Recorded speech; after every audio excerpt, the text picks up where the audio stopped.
Let's start this. And let us remember when dons were young and history was barely an embryo.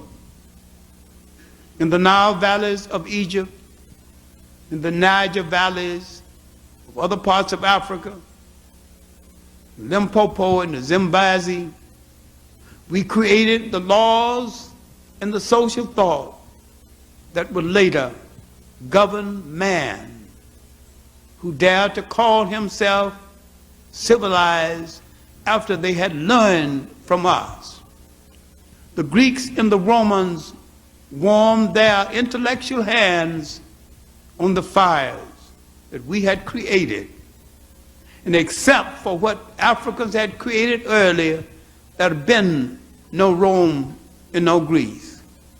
There was a time you stood at the center of the world. And if you're going to do it again, you have to train your children that they are capable of doing everything necessary to maintain a nation. Don't shout nation time until you are ready to maintain a nation. Don't shout black power until you know the responsibilities of power. Being black and beautiful means very little unless ultimately you are black and powerful.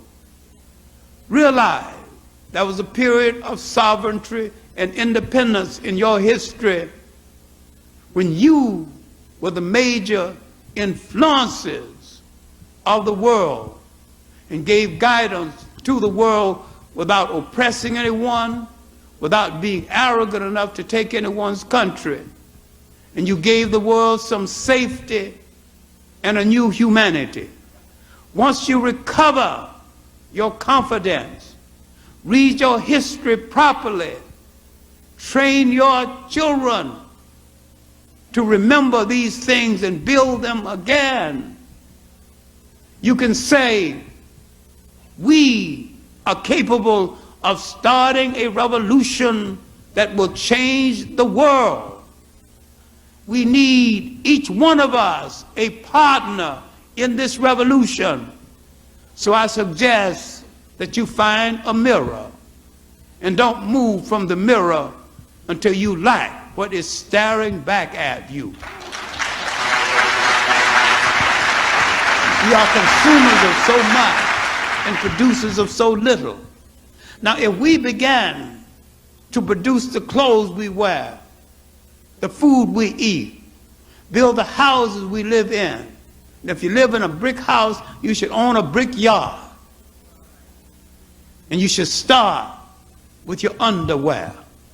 People are tired of me reminding them of this, but I maintain crudely, of people who cannot make their drawers cannot rule a nation.